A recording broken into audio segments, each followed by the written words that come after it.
Peter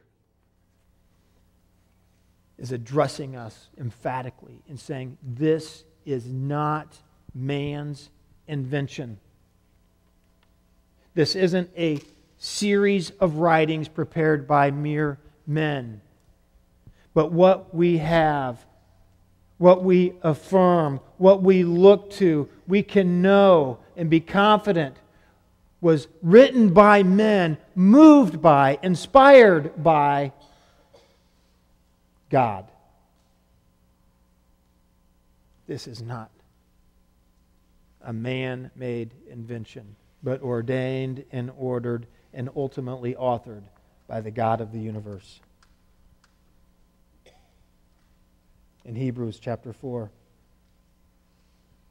For more self-affirming words concerning the Word.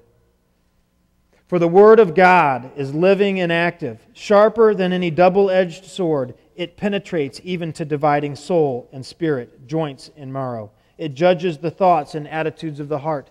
Nothing in all creation is hidden from God's sight. Everything is uncovered and laid bare before the eyes of Him to whom we must give account. This is powerful stuff. This is powerful stuff that we will all give an account one day for our lives. We have all been given life, this incredible thing. How many days we take for granted this life? To know that this life is a gift. It's a gift, however, that we will give account for. And when we give an account for our lives, when we're explaining our lives before the sovereign creator of the universe, this is the standard He's going to use for the discussion that we have with Him about how we spent our lives. Right here. This is the measuring rod. Everything that you and I do and say and think and feel, every decision we make will be measured, is important to God. And every one of those decisions, words, choices, activities will be measured and set out and weighed against what this tells us. How then shall we live?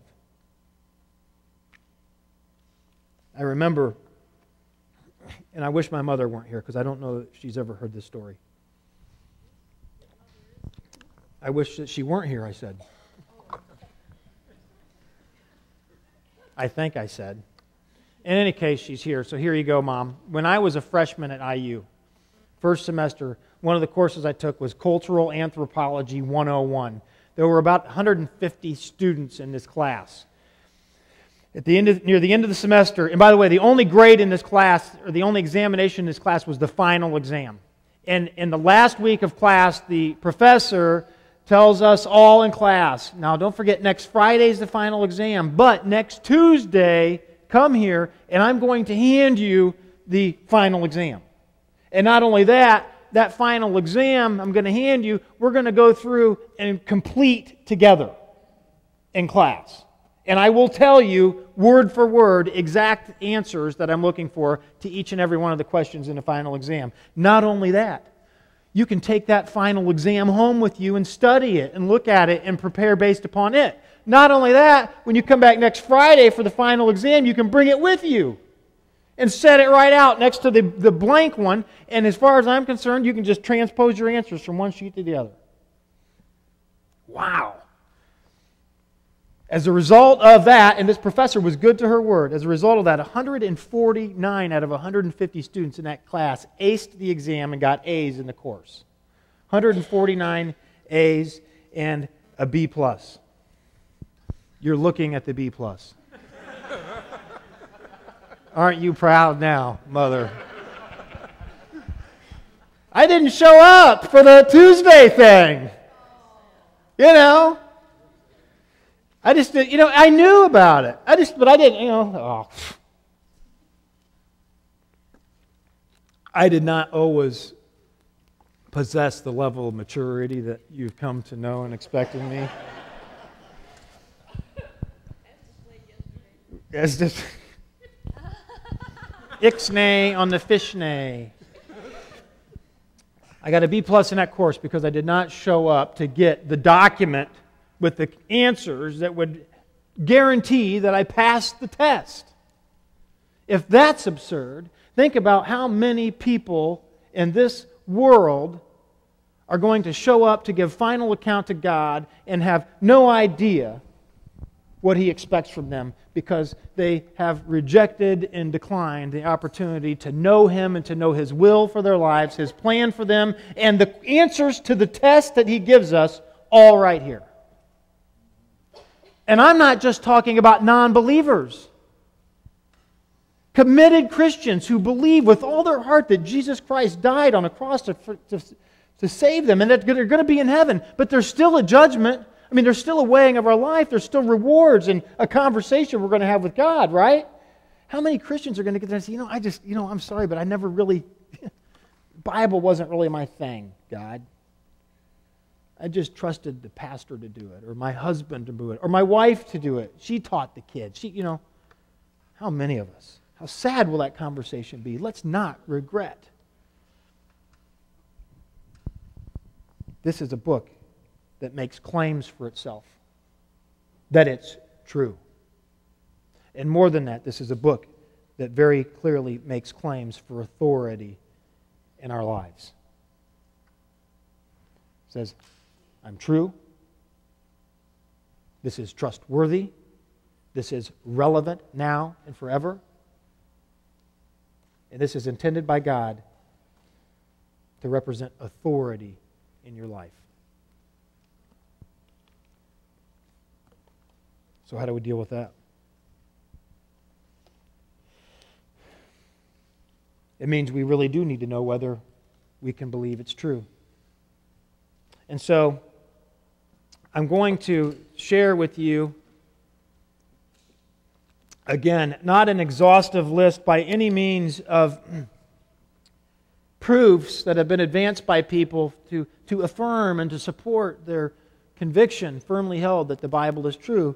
I'm not going to exhaust those, but I'm going to share some of those defenses and arguments for the validity of the Scriptures that are most meaningful to me, and that have really impressed me and that have been affirming and encouraging for me, and I know for some of you as well. Now, I want to ask, as proof number one, Amanda Gillard. If I told you that today $10,000 is going to drop out of the air with your name on it, I'm going to assume that you would not be inclined to believe that as true. Fair enough? It's me, who has no real history with you of proving future events, standing here making a prediction about a future event, not only a future event, but a future event I can't possibly have any control over, and a future event which would be inconsistent with everything you know about the laws of the universe. Right? And so if I told you that $10,000 was going to come out of the air, do you believe me? You would say,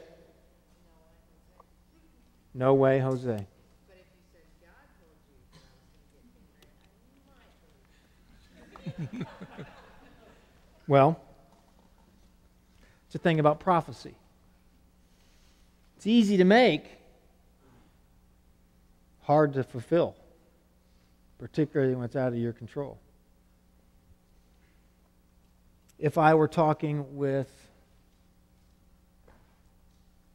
heads up.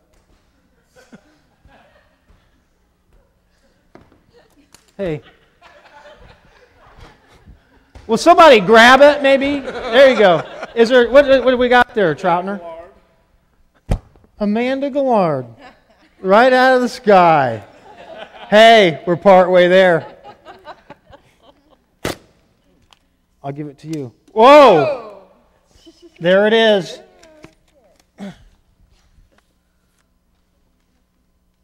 $10,000. Sorry. It's been a little tight at our house. Now, Amanda, now that this $10,000 has dropped out of the air,